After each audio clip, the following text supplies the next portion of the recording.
evidence now to back that up. There's two genetic studies that came out. One that cites the 4,000 pieces of junk DNA in the human body, which, by the way, is 88% more than any other animal on the planet. 88% more. Don't sound like we naturally evolved. Sound like there was some issue problems there. It sounds more like a created species.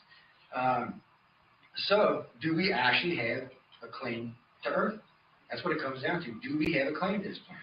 Or are we just 6 billion ants running around waiting for the exterminator to come along? At this point, we really don't know. We really don't. I'm hoping that if any of this is correct, that they're going to say, well, they're not that bad. Let's at least keep some of them. And, and really when you talk about this, and I shouldn't touch on this because I really was saving this for tomorrow, but there's a thing called the Holocaust dream that runs in contactees. 1/3 of all of our contactees have this dream. What's scary about this 1/3 is we have never published this anywhere. I barely talk about it at lectures, and these dreams are vivid. I mean, they are vivid. They are detailed. People will tell you, like the one lady was telling me about the one in Houston. She said all the buildings were intact, everything was intact, but there was military just rolling bodies in by the thousands, just with dumpsters. But there was no damage in these cities. The cars were in the streets. Pretty much what they described as a pandemic. A very nasty pandemic that probably takes about 2/3 of the population. Now, you don't need aliens for us to do something stupid like that, let's be honest. I mean, we're building biological weapons all the time, so maybe they know something we don't. Maybe they know we're going to mess up. It's going to be their opportunity to take over. Maybe they're planning on doing it themselves. Maybe they want to see how we react to disasters like that. I mean, I have noticed one thing for sure. When there are major catastrophes, aliens tend to show up. Maybe we're like sport to them. Maybe they just want to watch and see how humans deal with certain problems. Or maybe they're just trying to figure out, oh, God, these guys are dumb. How they survived. And, it's a tough call, but at this point, it is something that we're steadily looking into. Now, going back to the amphibians, and they are amphibians. All the contactees described, they look like lizards, by the way. Probably 6.5, 7 foot tall. The big males, or the mature males, are probably in the 7 foot tall range. 300 to 400 pounds. They're big. They're big. They're big. The mature males are the only ones that have tails, none of the rest of them have tails, except for the mature females. And when we say mature, this is probably 5 to 10,000 years old. These are not your average run-a-day little children that run around. The reason I bring this up is because I tell contactees out, because somebody had said something earlier when Pete was talking that got me thinking about this. One of the things we tell reptilian contactees is the immature males, the ones that are 5 or 6 foot tall, they're very aggressive. They're kind of crazy is what they are. But you can't tell them no. I don't know if you can, they probably wouldn't stop abducting you, but they may stop doing what they're doing, because they are extremely aggressive. I've had at least 100 contactees tell me they like to lock them in the room with the kids. There'll be 10, 15 of the little amphibians around, and they'll throw a woman or a man in there with them sometime to see how the human's going to react. Well, they're a much different society than we are. But it's not so much that they're a violent society, but they do things differently than we do. So they expect you to be commanding and say, stop, knock it off, quit. But you can't just go, oh, stop, because they're not going to stop. You've got to be convinced. From what everybody tells me, it's more of it's more that you're projecting the energy, is a better way of saying it. You're projecting it through your mind. You're just projecting it. And they'll stop. Now, I'm not going to tell you they're going to stop abduction. I know a lot of people say stop their abductions. I got to tell you this. Everyone I have ever regressed that said they have stopped their abductions were still being abducted. Everyone, to date. There has been no one that has passed the regression test, not one. A lot of people, including Darrell Sims, which hates me about right now, just this, but actually we're friends, but I put him on a spot a couple of years ago. I said, Darrell, you said you stopped your abductions. Let me regress you. Oh, no, Joe. Come on, Darrell. I've interviewed you like 15 times. Come on, Darrell, come on. So he said, well, I can let you regress you. I said, well, you have to admit that it's possible you're still being taken. I said, they're taking your son and your grandson. Why aren't they taking you? I said, are you useless to them? It ain't because you're hunting, because they're sure not scared of you, Darrell. Come on. I said, dude, they can disappear you in a second. And this is a key point. How many people here think they can stop a military abduction? Most of y'all familiar with milabs. Anybody think they can stop a military abduction? This is what cracks me up. If you can't stop a military abduction, how in the world are you going to stop an alien abduction? Because they are way more advanced than we are. Now, they will stop. Most of the time, what they will do is just not let you remember anymore. So as far as you're concerned, yes, the abductions did stop, but in reality, no, they didn't stop. They're still doing it. They're just knocking it out of your head, so there's no more reason for you to fight or argue about it. It's a scary thing in itself. And I have noticed, too, that the human aliens and the amphibians, they will kind of bend to your will somewhat. The Greys just don't. The Greys have a, I guess, if we had to pick a hypothetical or a race that we've seen on TV, maybe the Vulcans might be a good description. They do have emotions. The Greys are an emotional race. They're just very controlled. Let me tell you what, I know a few times where they have gotten furious because contactees did stuff that, frankly, they weren't supposed to. But I also do know that they want communicators out there. I know Katarina Wilson personally, she's a friend of mine. Leah Haley's a friend of mine. These are people they want speaking on a regular basis. There are several contactees out there right now that are speaking. Now, I'm not going to tell you everything that the contactee is telling you is true, because it's probably not. There's probably a good bit of misinformation in it, not intentionally, mind you. They're not doing it intentionally, but you can only interpret what you see. You know, I mean, we're limited to our education and the way we were raised. So when you're on board one of these ships and all this stuff is going on, this is an interpretation, is what you're speaking about. And some of it's quite close, some of it's not even in the ballpark. But they want people to be familiarized with them. They want this to become an open forum topic, at least amongst us. I hate to say this, but I don't think they care about what we term the norms now. They really don't. I think they're interested in their 1 billion to 2 billion contactees they have on this planet, and the other 4 billion, well, c'est la vie. I don't think they're interested in them. Because people ask me all the time. Matter of fact, Stephen Bissett and I debate this all the time. Why won't there be disclosure? Well, because it's been disclosed. The ET is disclosed to everybody they want to disclose to. Every contactee knows there's aliens on this planet, and frankly, that is all the aliens are worried about. They don't care if the average person knows, they just don't. It's not something that matters to them in any shape, form, or fashion. All they're interested in is what we're doing, what they're doing, and what's going to come out of this. That's all they're really interested in. Unfortunately, we're stuck in there. You know, it's a strange little testament thing anyway. But anyway, moving on. I want to go back to the amphibians because I love talking about them. As a race, we do know things like they do have a religion. Seems to be a single religion. Doesn't seem to be a multitude of religions. We know they can be very aggressive. We also know they abduct in family lines, but a little bit differently than the Greys do. The Greys abduct in family lines, meaning from the first point of contact. Whenever the first point of contact was with your family, the Greys continue to abduct in that family line, unless that family line becomes useless, which does happen sometimes. Reptilians are different. The amphibians, when they originally interbred with this population 10,000, 100,000 years ago, whenever it was, they created their own family lines. They are abducting inside their family lines. Any reptilian contactee is born with genetic memory. Their whole species is done that way, from the bottom up, the daddy, the grandpa, and on down. The material is just handed over. Every time one dies or one's born, the new one gets the information. Now, imagine it takes some time to assimilate that much information because they're a very old race. But it does work like that. The way we found out about it was through the contactees. We had these contactees, we're having all these wild dreams and having all these recall and all this recollection on like different libraries of hooded aliens, of rituals and stuff like that. And at first, when I get 1 or 2 cases, I'm like, okay, whatever. We'll document it and keep it until we find something that matches it. When you start getting in the 300, 400, 500 case range, then you can start taking it serious. Then you can say, okay, there is something physically going on here that we need to look into.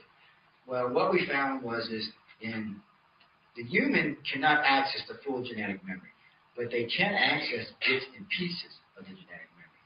At first, we thought these were abductions. We thought they were being abducted, and this is what they were seeing in abduction. But the timelines weren't right. Some of the times when they were seeing this stuff was back 6,000, 7,000, 8,000 years. So they were seeing images from like the great-great-grandfather of one of the reptilians.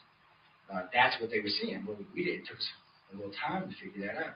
Now we understand that. So technically, an amphibian, if you're being abducted by an amphibian, you're related to them, is what it comes down to. You're sharing common DNA with this species. And the reason I bring that up is because they're very funny. The big males will come into a room. If you're related to them, the way they mate and breed is they just do whatever they want at the time. Well, for human women, not a good thing. For human men, not a good thing. That's forceful rape in our society. In their society, no, it's not. It's the way they do things.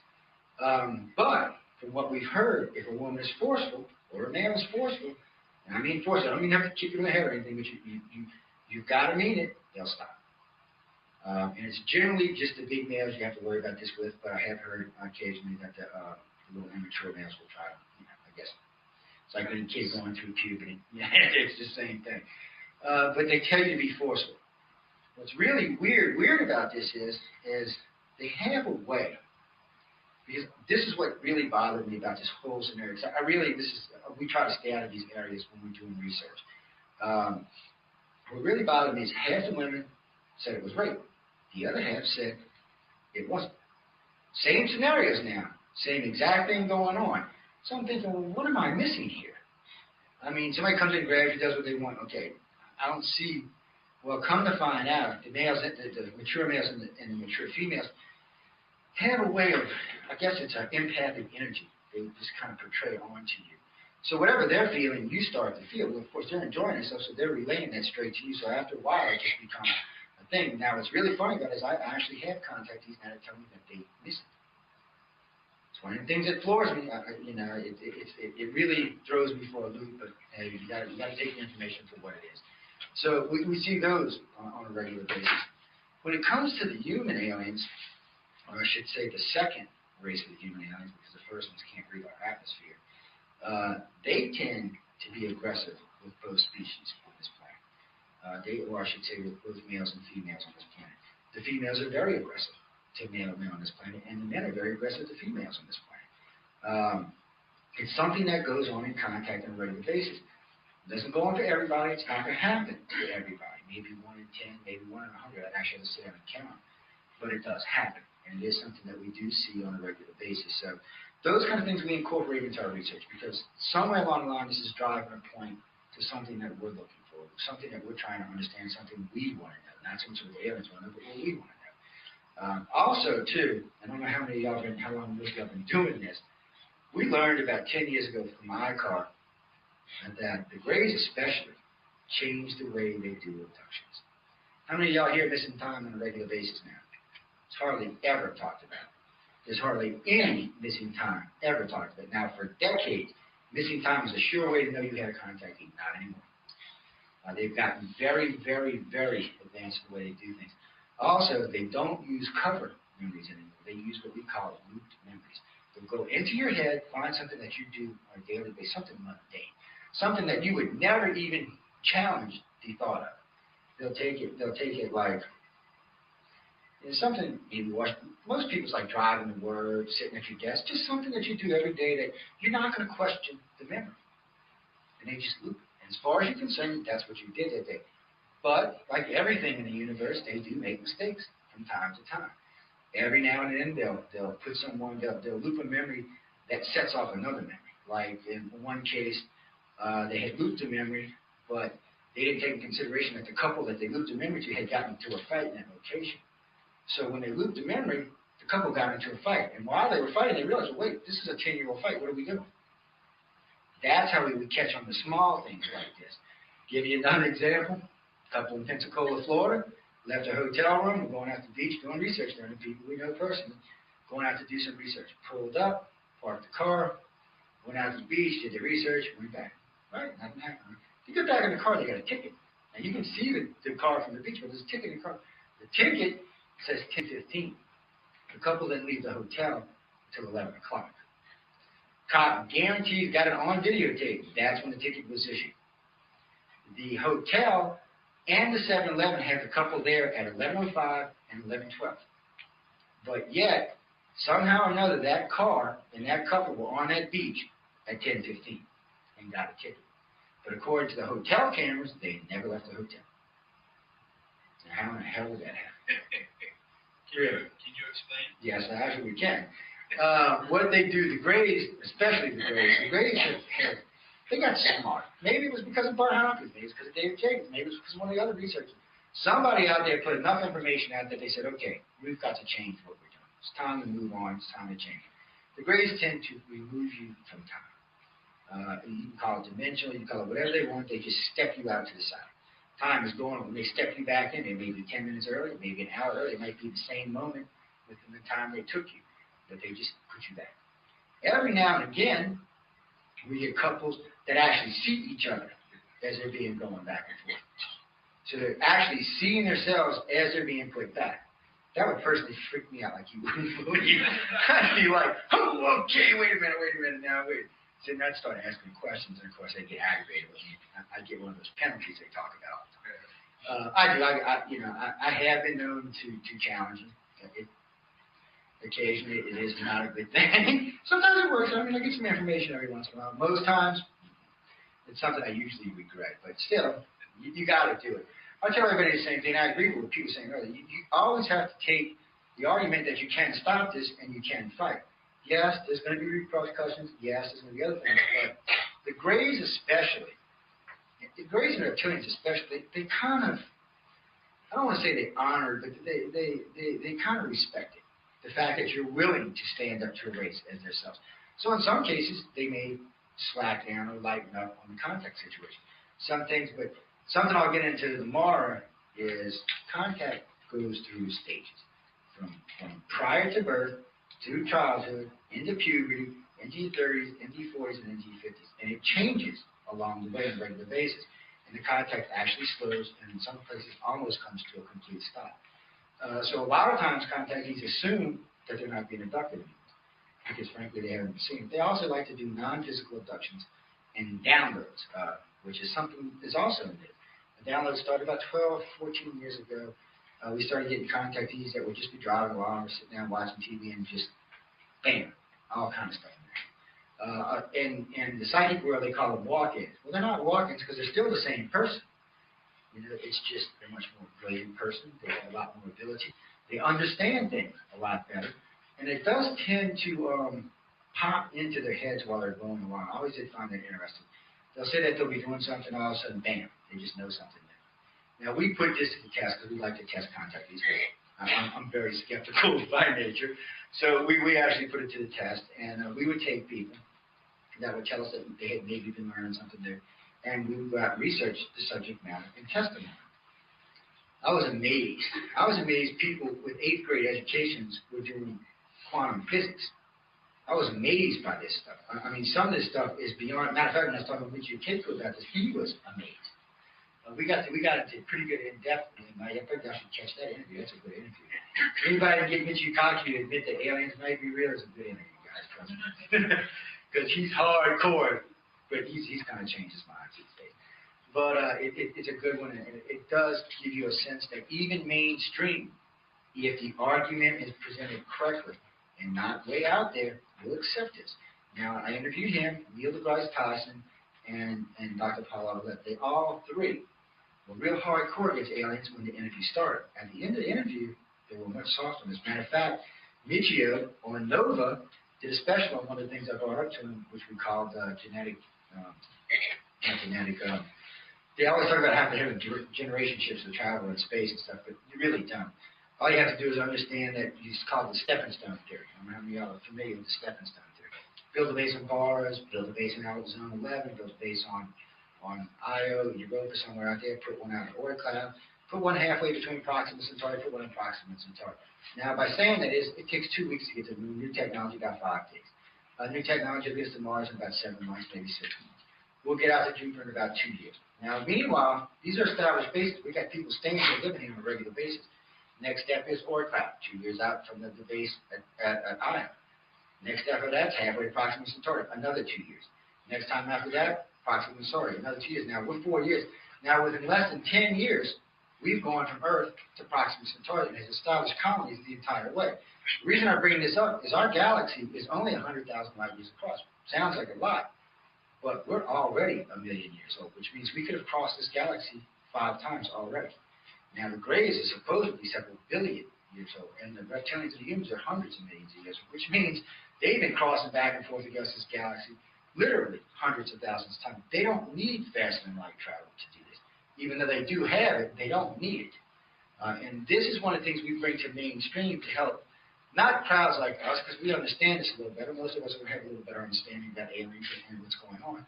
But for the everyday American, for the everyday Earthling, I should say, this helps them understand that you can explore our galaxy without the need of advanced space travel. You can get, 2-year trips are nothing. When they used to cross the Atlantic to come to America, they'd get lost out there 2-3 years sometimes. Even at the very least, it'd take a year to get across. These are things that we can accommodate.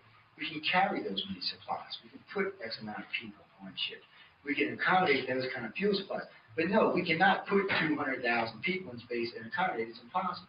So we have to use stepping stone theories, at least until either ET gives it to us or we figure out ourselves how to use wormhole technology or fast-light technologies, whatever comes first.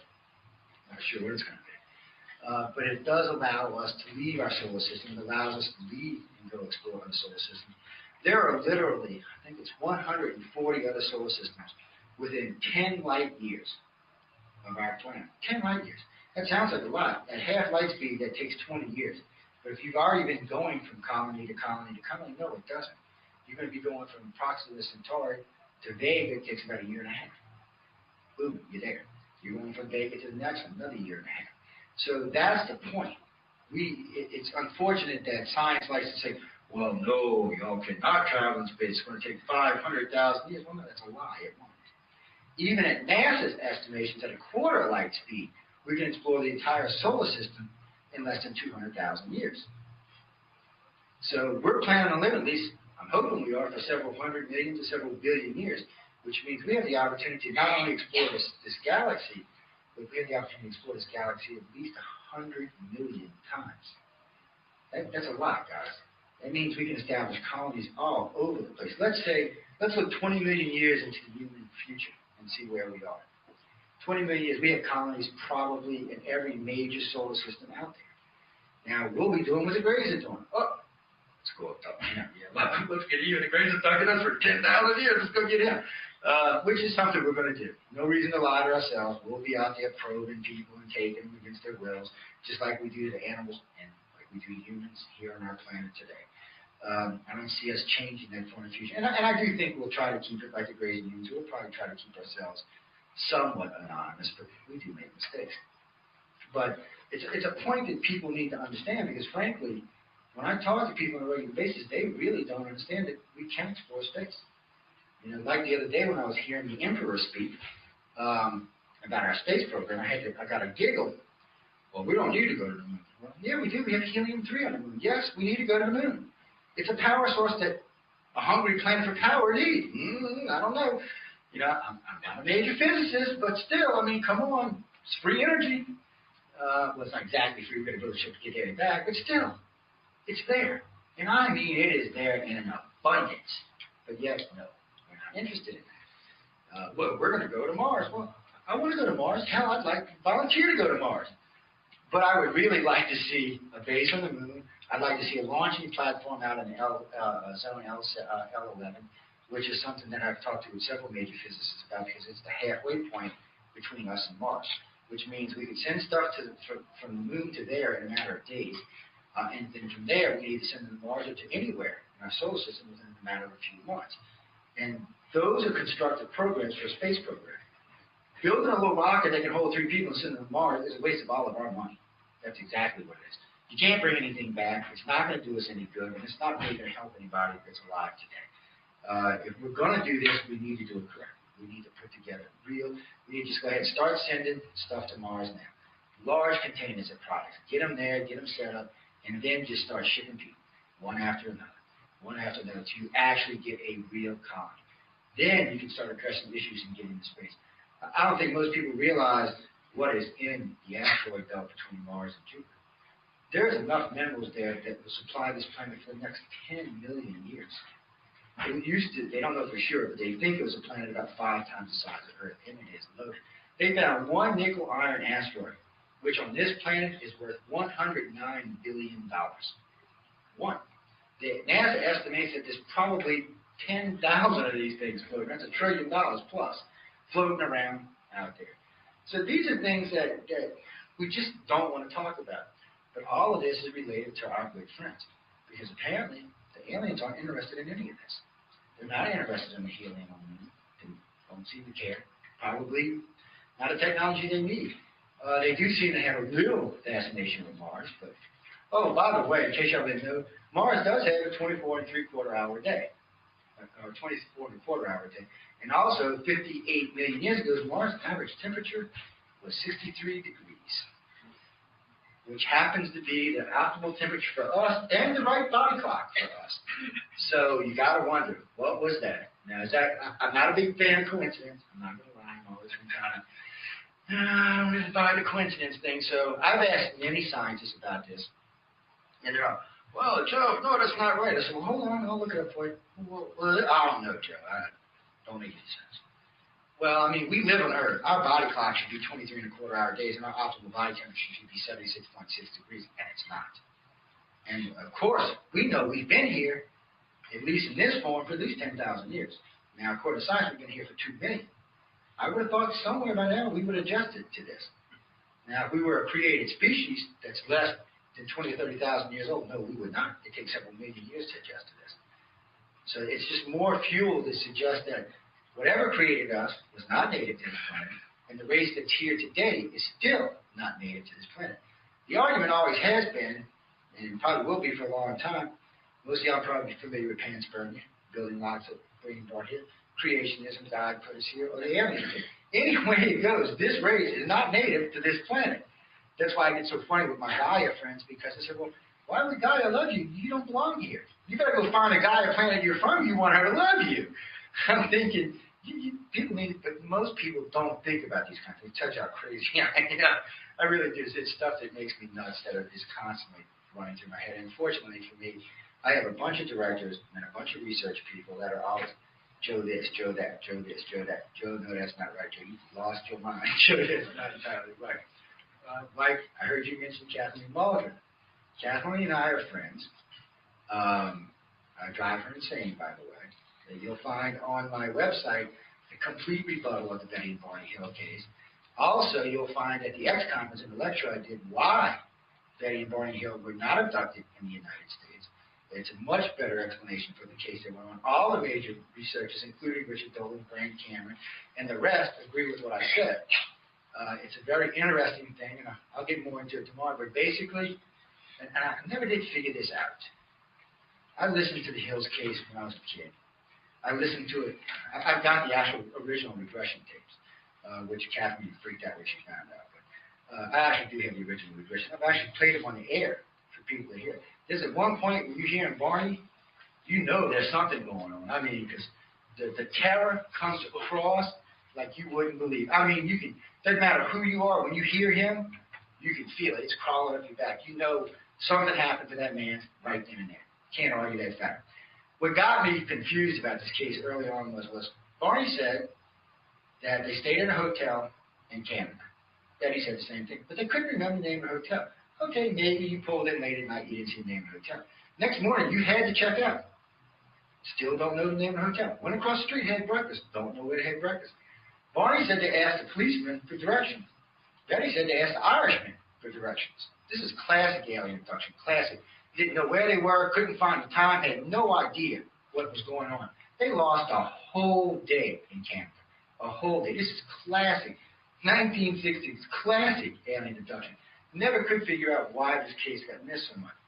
The other thing that bothered me, they came to the United States, and 4 men with flares pulled them on the side of the road over and took them out.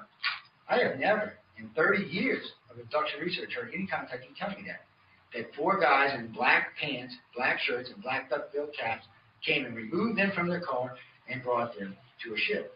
Also, Betty talks about physical paperback books. That's a first in abduction cases.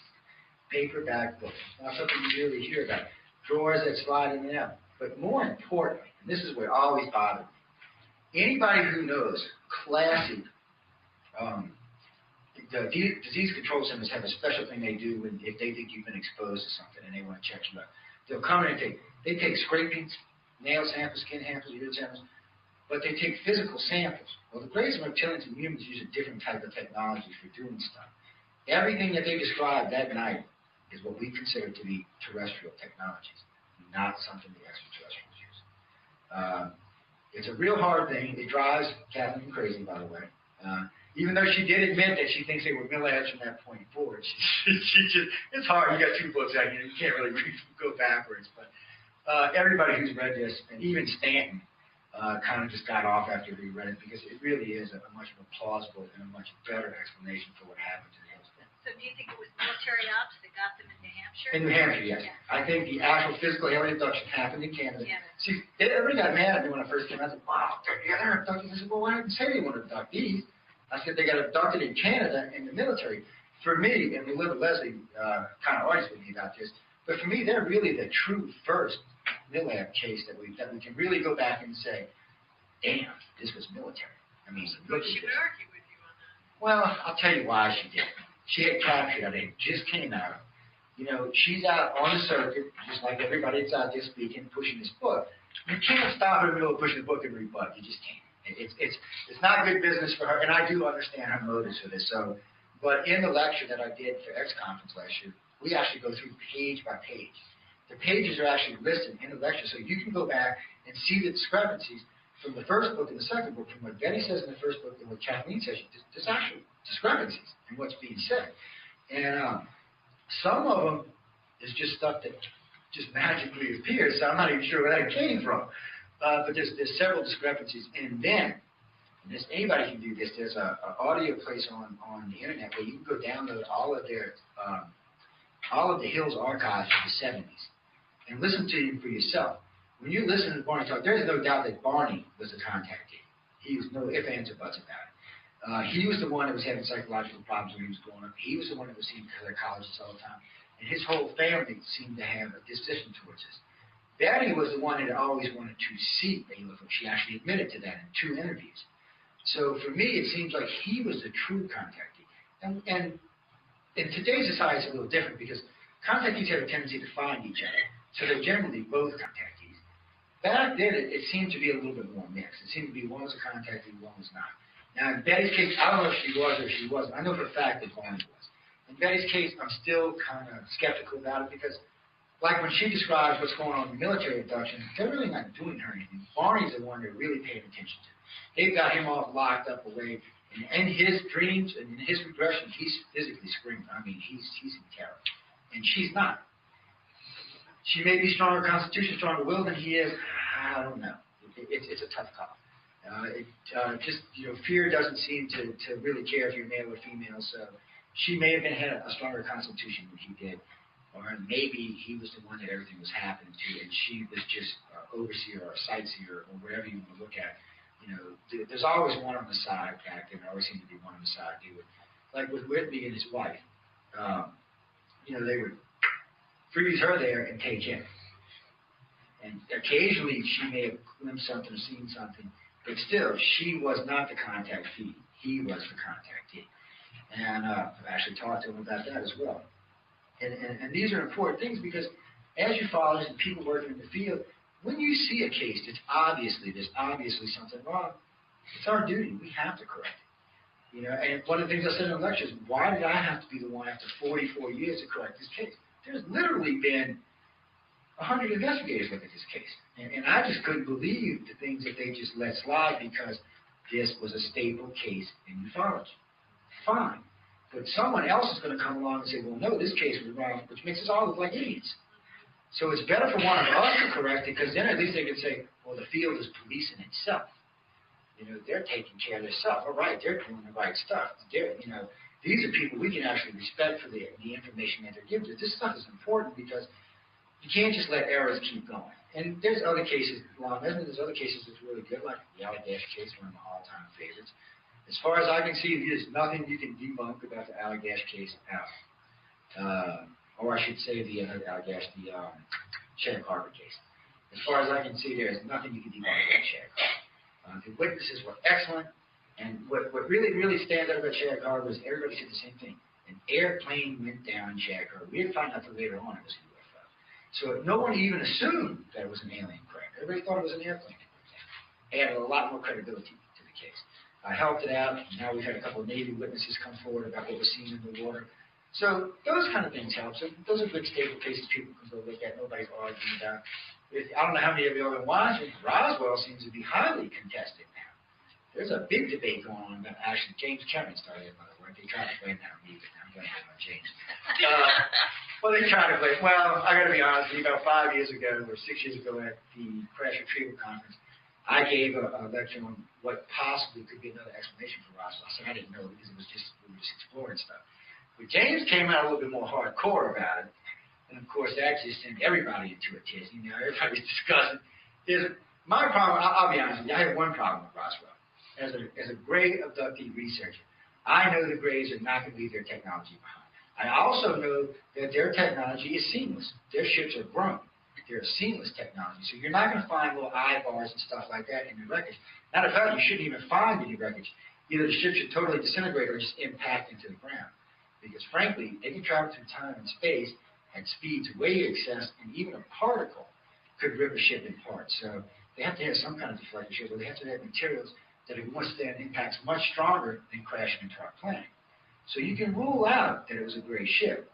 Now, they said there were Greys present, so okay. Well, we can say it's not a gray ship, but there was Greys present. How could that possibly be? Little short story, 1911 and 1913, sorry about that. The Germans built 6 prototype saucers, 6 of them. The United States, from what I heard, retrieved all 6 of them. Now, this is stuff you can look up for yourself. A lot of people thought that they were just drawing these things. No, these were actually built, and yes, it has been made public. A lot of this information is public. So you can actually find these 6 ships. More than likely, what happened is we got our hands on one of them. The Greys said, look, we're not going to take it away from you because, frankly, it's not our technology. It just looks like ours, but we'll see if we can help you fly. There's always been this thing. There's always been 2 crash sites. One crash site, there was something found intact. Sounds like an escape pod. The other crash site was a debris. And what always bothered me is that the 2 Cub Scouts, the ones that went missing all of a sudden after they talked about this, they said the second site, they seen 4 or 5 bodies that were pinkish and kind of meltish looking. I don't know how many of y'all have seen a human body that's been exposed to high doses of radiation, but it's pretty much the same thing. The body turns an inverted pink and then it starts to kind of melt around the bones. It's a really disgusting thing to see, but the description that they gave is close to the same description. Now, the other description was definitely Greys. So that's what it really sounded like happened. They crashed the ship, the Greys ejected. They said, you dumb humans, you're on your own, which apparently didn't help them out either, because from what I've seen, most of them didn't make it either. But it would make sense why the Greys would have left the technology behind. If it wasn't theirs, they left it. But remember this, if the U.S. crashed an F-22 and F-35, even if we crashed in Russia or China, we would retreat. You got to remember what happened with the spy plane. There was no way we would let the Chinese keep their plane, or our pilots for that matter. Frankly, the technology was too advanced to leave into their hands. Same thing with the Greys. They're not going to let us keep their technology. And frankly, the Greys, being more advanced than most of them, could just come in and take it out of your house like it's nothing to take it out of the military. So for me, it always has been, it's never bothered me that something crashed in Roswell, or in Corona, I should say. That's never been an issue for me because things crash all the time. What crash was always the issue for me? What was it that actually crashed? Was it really an alien craft, or was it something that we got our hands on, that we reverse engineered, or the Germans reverse engineered? And of course, if you know about Hitler, pretty much everything he did was in line with the extraterrestrials. The genetic experiments, the experiments on twins, this is all stuff we hear in abduction scenario on a regular basis. In his book, Montaldo, he talks about these human-looking aliens, or human-looking angels that used to come and talk to him and tell him what to do. In today's society, we would consider them to be like Pleiadians or something along those lines. Kind of nasty. If you ask me if they were working with Hitler, you got to kind of go, all right, I don't want to be friends with you. I'll stick with the Greys. Even though they're kind of nasty, I'm going to stick with the Greys. So, but that's something we've been trying to get across to people. Here you have this human race that everybody has been saying for decades was here to save us, love us, and be kind to us. But the evidence doesn't bear fruit to that. The evidence suggests that they created us as a slave race, went to work with Hitler, worked with other races along the line, and the Egyptian texts and the Mesoamerican texts, they were very nasty, very evil type beings. And in the reptilians seem to be not so nasty and not so nice. Now, I asked the scientists about this. 88% of humans have an unnatural fear of reptiles. Why? How many of y'all actually have seen a reptile that you think's going to kill you or something? Now, I live in New Orleans where we had big alligators, okay? I mean, literally, after Katrina, they were swimming down Veterans Highway. But still, you know, it's just what they are. But humans have an unnatural fear. A lot of humans will just clam up and become stiff when they get around something like that. Why? There's no reason for we have a reptilian section in our brain in science fact. Why would we have a fear of reptiles? According to science, technically we evolved from them. So why would we have a fear of them? They're a lot bigger. Well, they're a lot bigger, but because the race that created us made us genetically, they inbred it into us to have a fear of. See, they wanted to rule through fear and intimidation. Reptilians not so much. I don't think they want to rule us. Actually, to be honest with you, I don't think they really care any way it goes. I think that they're doing what they got to do, and they might make friends with some of us, they might like some of us, but so be it. They've got an agenda that they have to serve, and whatever that agenda may be. And in all fact, when you're doing experiments on animals, you don't want to get too friendly with them in case you got to put them down or do something that you're not going to like. So I do think in some of the cases that is why the aliens are kind of standoffish, because there are going to be times when they're going to do stuff that, frankly, you don't want to be attached with that individual when it happens. And I don't want to get everybody wrong, because they're not evil. Okay, people ask me all the time, are the aliens evil? Well, not the way we think of evil. They're not really good or evil. They're really not. They're more like, like the bumper sticker says, stuff happens. Since it's G-rated, we'll say stuff happens. But really and truly, that's more or less what they are. They're not wanting to save us. They're not wanting to destroy us. They have to fix whatever it is that they're fixing. I've heard a lot of stories. Some people said that it was, they had lack of emotions, lack of this, lack of that, or size. Let me tell you what, the Greys are not trying to change themselves. They are probably the pinnacle of evolution compared to us. Anything that's 3 foot, if they come through here and drag us all out here and do whatever they want without any consequences, I don't think they're looking to evolve. And they do have emotions, so I don't think they're looking to change that. They just seem to have a better grip on it. But they are looking for something, or they wouldn't be here. At first, I thought maybe, the reptilians and humans were fighting back and forth. Maybe they came to kind of be the overseers. And in some aspects, the Greys are the overseers. They do keep the peace between the two of them. But that's not what the agendas are. And what's another problem? There's not one agenda. There's at least 4 types of aliens abducting here. They all have primary agendas, and they all have sub-agendas. So when you really start getting into this, you start saying, okay, we have the breeding programs going on, we have Star Child programs going on, we have all these different hybrid programs going on, we have the reward and punishment programs going on, we have the technologies, telepathic technology things going on, we have the emotional stress things going on. These are a lot of things that are happening. So it's hard to really figure out what exactly it is they're looking for. They're not looking for all of this. Some of this is simply to learn. So what is it that they're looking for? Oh, where are we at? Oh, actually, I am sorry about that. I kind of, all right, come on, let's slide. Actually, I wanted to show you all the pictures. I had brought some pictures with us of the different types of aliens, That's what we want to see. including we get it to behave itself, including the different types of human, aliens that came along. Because it was work. We'll let it sit for a minute. We'll let the boss come mess with it. Actually, I was looking for those photos I had there, not the PowerPoint. Okay. But the reason I put those photos in, this is just PowerPoint that gives you a breakdown of who and what we are, what we do, what we're involved with, stuff like that. Actually, tomorrow, there's a copy of this I have in pamphlets. I'll just put it on the table. Y'all can take one. But it will be available that way. It's kind of a strange thing to see these types, and I know I'm getting short on time here, so I have to behave myself. That's fine. I'm going to go through. They can look at it. I was just looking. There's on that same on here. There's some pictures on there if you find it. But the reason I want to show you all those is it does show like some of the tapes of the Egyptian hieroglyphs. It'll show you like the elongated heads. Versus, because at first you always see the long hats, and of course that's an assumption that we see the long hats. Well, just because they got big hats don't have many of the big heads. But there are actually several hundred illustrations where they show the head being big. Now before we get all alien on this, there are other explanations for this. Inbreeding can cause a lot of problems. It's always bothered me on some of the things, like they said, how we got here, why we're here, because like the out of Africa theories always drove me crazy. There is no possible way for 2 humans to create a population of 6 billion. The genetic flaws would be so great that half the population would be, well, not good. One of the things you find with interbreeding is sometimes it increases the good and everything. Sometimes everything is bad. So it really depends on where that is. We're almost there. Take your time. I ain't going Is nowhere. there a specific image you want to see? Actually, no, I'm just going to file through them. Well, there you go. See that? Now, you see that's what everybody considers the typical human alien to look like, right? That's what I was taught when I was young. That was the human alien. No, you can use your remote. Oh, okay, thank you. But now I've learned. Well, he says I think he's tricking me. Actually, it was going to work. Let's try this. I don't think this thing's going to like me. If not, I'll use the. You can sit Oh, there it goes. You know what? Let me slide over here. Get out of the way. There's your. We'll use the pad.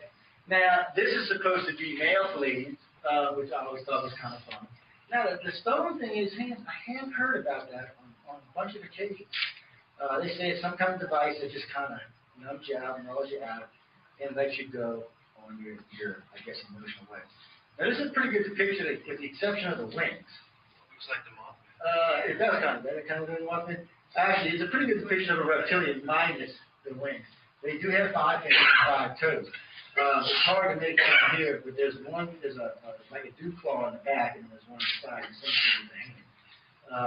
But it's a good structural picture, but it's not perfect by any means. This is another one that gets close, but it's not perfect. But they do have a tendency to look like this. But you know what's always bothered me? Is they always describe all the aliens like you see on Star Trek. They're all like buff and big shape. Well, they're fat aliens. I mean, I'm just kind of wondering. I mean, is that all they have? See, I have issues with that one. Because, some of them look like they're quite hungry. See, now this is coming from the Egyptians. Now you see that, what's it called? The stone is the one that brings life. It brings you knowledge and life. I forgot what they call it. The Egyptians actually worshipped. They weren't scared of them. The Mesoamericans weren't scared of them. But they were scared of the humans. And it's one of those things that, we just, and these, of course, this one I think is about 5,000 years old, actually. You find this all throughout ancient history. There's just no way to escape it. Unfortunately, now this is one of my favorites. As you can see, there's the raptor. Harvard did this, not just a very one, but Harvard did one like this, that shows the evolution of an advanced species. The reason Harvard did this is, most of y'all, I'm sure, aware there's been 1.1 billion years of life on Earth. And for us, we've only been here in this new evolution for 63 million years. Now, the reptilians ruled for about 350 million years. Now, we evolved in less than 60 million years. It's physically impossible that an intelligent race did not evolve in this time frame.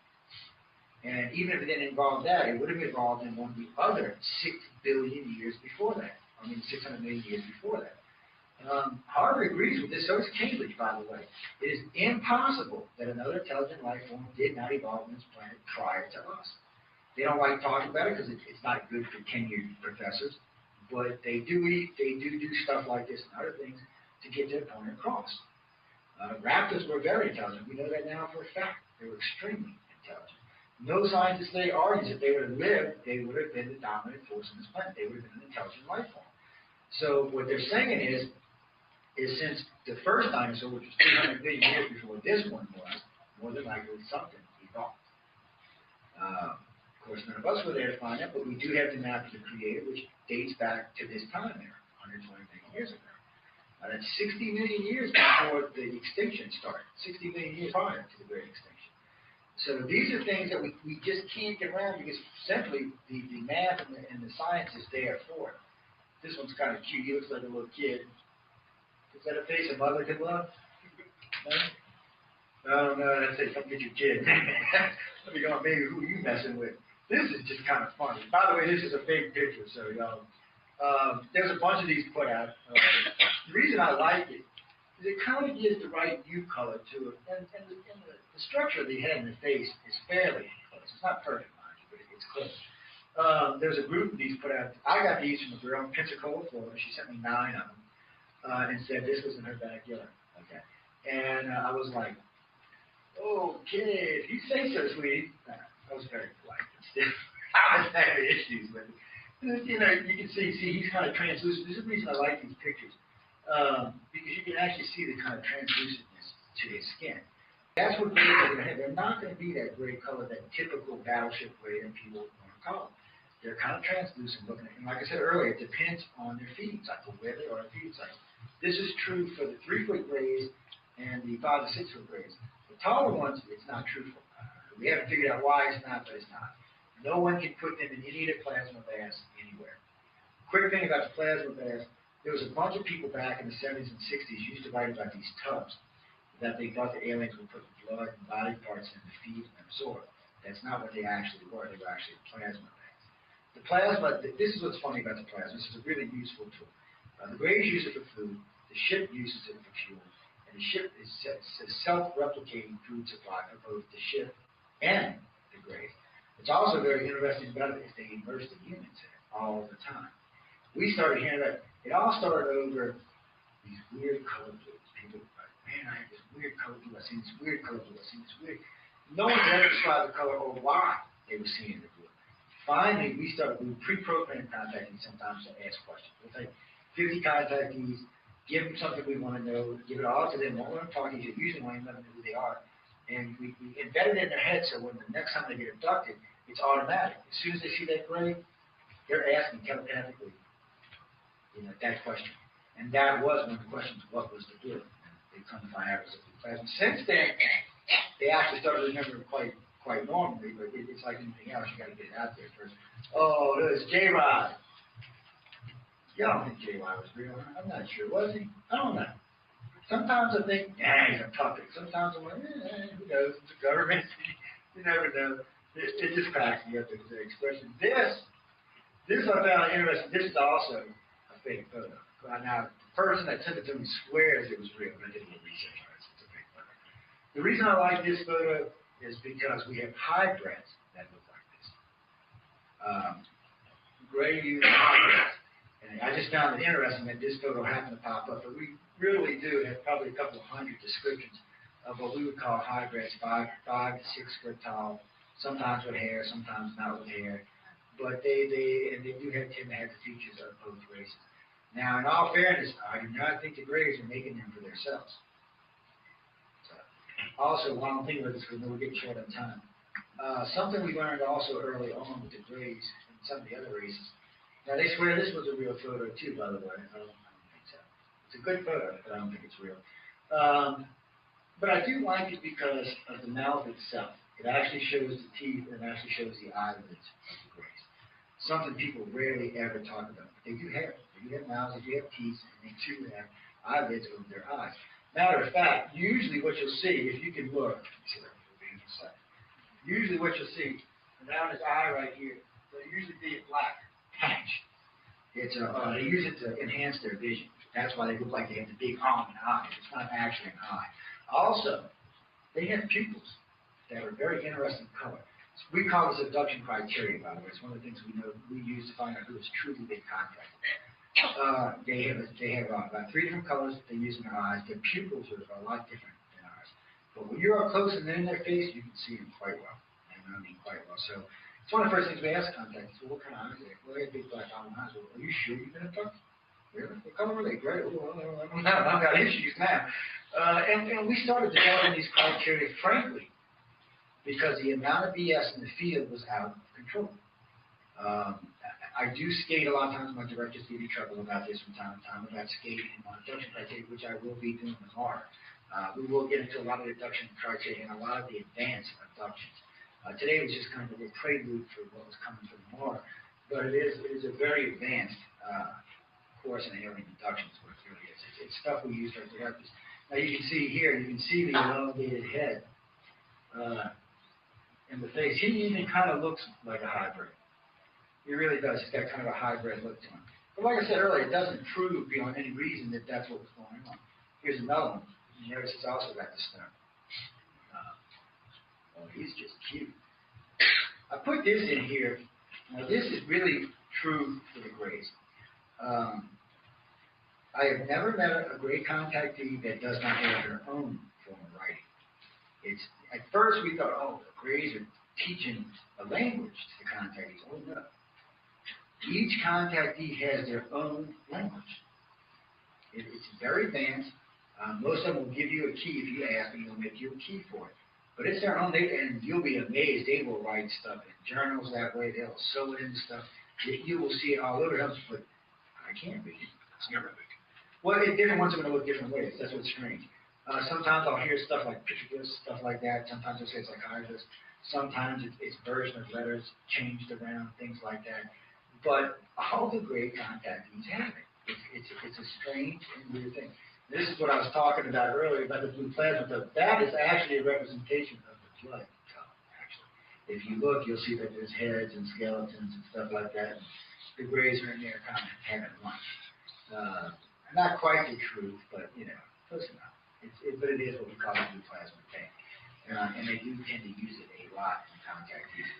Every contactee that's ever been in it is immersed. This is actually off of a temple in, I can't remember, it's not in Egypt. I think it's in Egypt, but it's not in Cairo. It's in, where was the bad guy? I can't think of it, but it's actually there, and it's in a couple other ones besides that. Now, if you look, you'll see in the drawing, he's not wearing a hat, but he does have the hat. This you will find on more than 1,000 hieroglyphs in Egypt. So this was a common thing in Egypt. This wasn't something that was a rarity. This was something that was common. Probably hybrids. Some people said maybe it was just aliens amongst us. It might have been because in the Sumerian times they did seem to move amongst us. And they may have had in the early Egyptian times. Today's society, I don't blame them. I wouldn't have to hang out with them. Not that we're not nice people or anything, just frankly, we have a hard time getting along. This is one of my favorites, too. Getting along with each other. I like that because it gives a true representation of their fingers. Rays have really, really long fingers. It also gives a close depiction of their ships. Rays do use saucers. A long time ago, we put the aliens to each ship. Somebody, and I know y'all are all familiar with Greer and the Disclosed Project and things like that, where they said there was 56 different types of aliens. Well, you can rule that out. There's only 6 major types of aircraft. 6, that's it.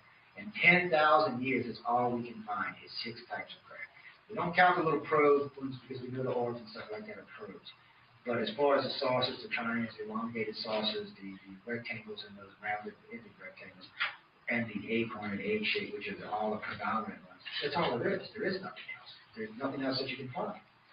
Well, maybe half of them are coming over in those 6 ships, but the other half got their own ships, so why aren't we seeing them?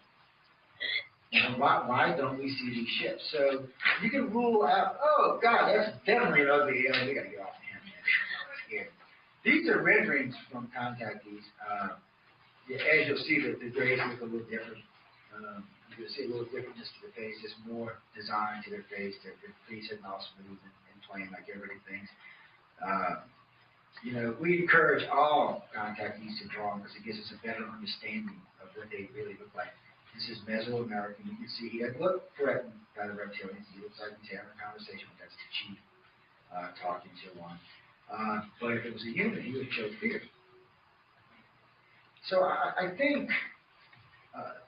dang, he looks kind of cute. Hey, bud, how you doing?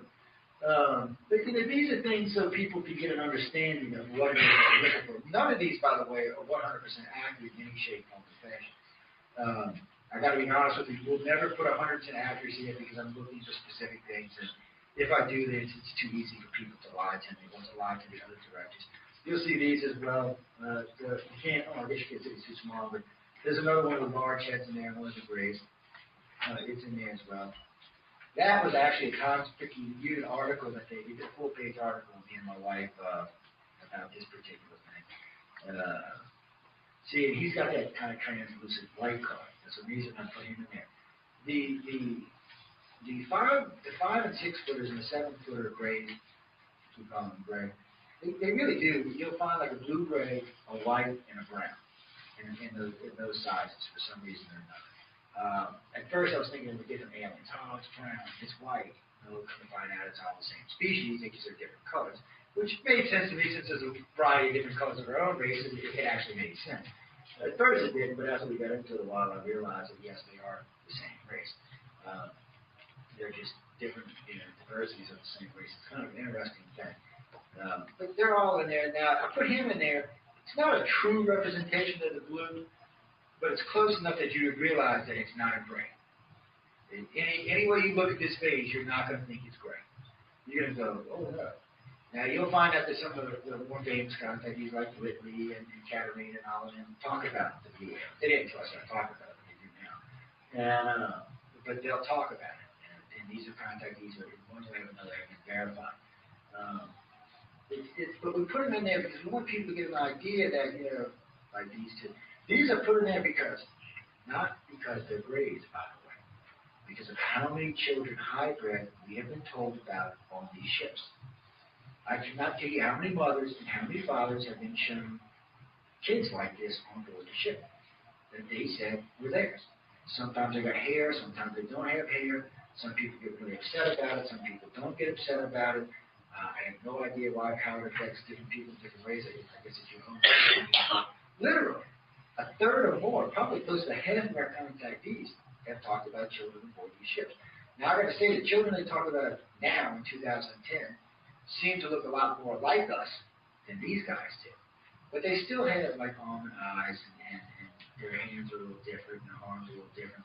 I'm not sure how you would merge a human bone body with a gray body that's colorless. And of course, I'm alone a human, so I'm not sure how they pull this off. But in their case, it is there.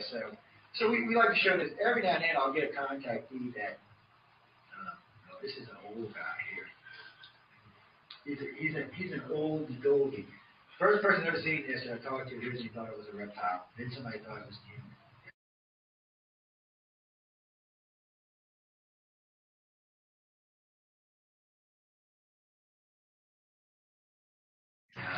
It's actually a gray. It's one of the 7-foot grays. They're quite tall, they're quite big, and they're very nice, very nasty, all in the same breath. It's a close depiction of what they are. Grays don't have that smooth body that everybody thinks they do. There's actually definition to their face. And there's more definition the older they are. My problem with it is how old are they?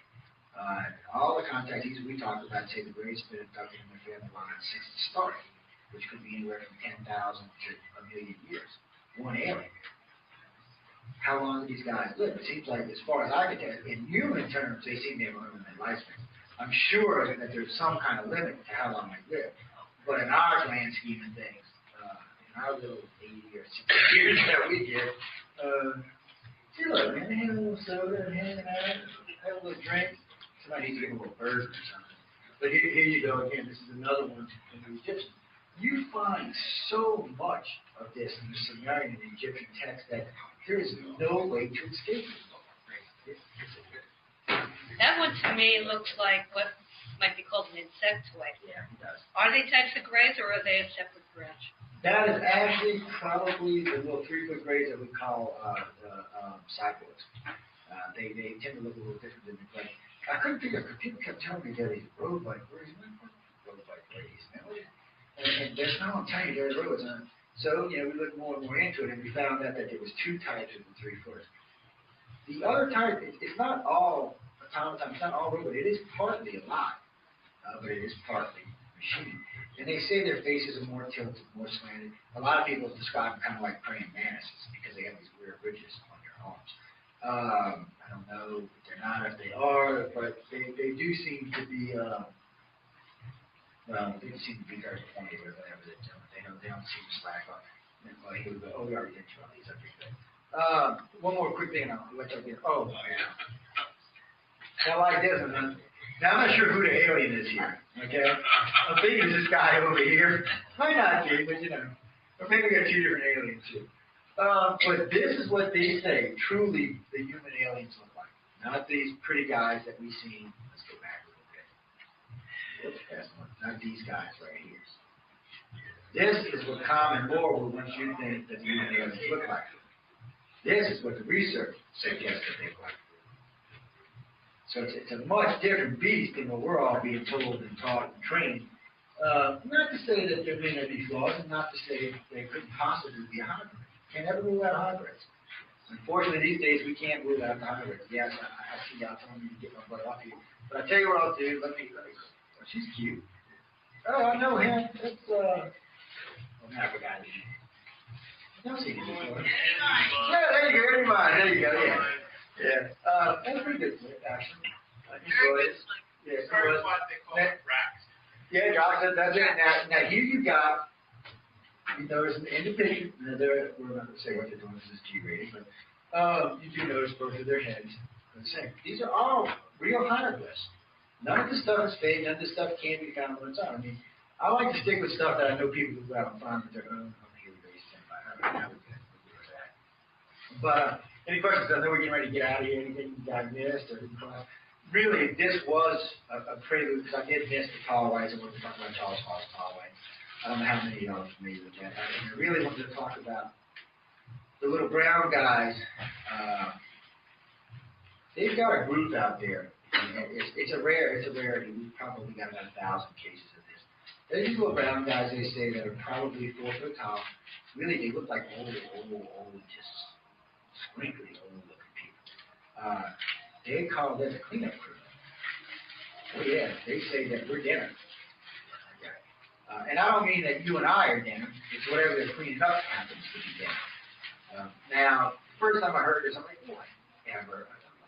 Come on now, get a grip. They're not flying all the way across the galaxy to have a human snack.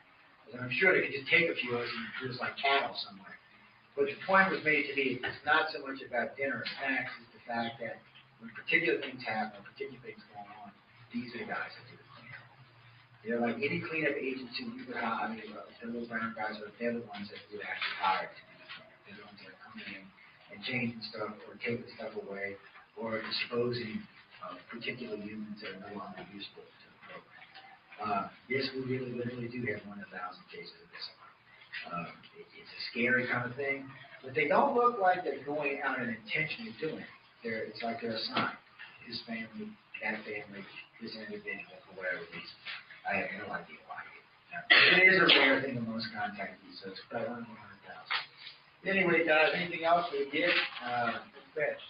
Is there any history of abduction in ancient times, Sumerian times, or Egyptian? Yeah, actually, Or there does is. that When you in the Sumerians talk about it a great deal. They talk about, especially with the reptilian humans coming in and take their people. Sometimes for days, sometimes for months, sometimes for weeks on end. They would just take them and bring them back. A lot of times they say they brought the women back, they were pregnant. The men had different attitudes than the women were pregnant.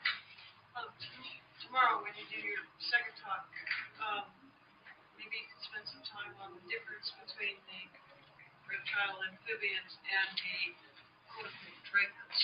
You know, that's an interesting question, and I will. We'll address that somewhat because it gets a really strange kind of scenario. There does seem to be some relation, but anyway, we'll say that for more. Okay, what you got back here? Pat's fixing to kick me out. Greg, you go on. Who's next? Okay, well, any more questions we can take after the law. Okay, well, I'll catch y'all. Let Pat in his back. He said he's got to go home now. All right. Very good. Terrific.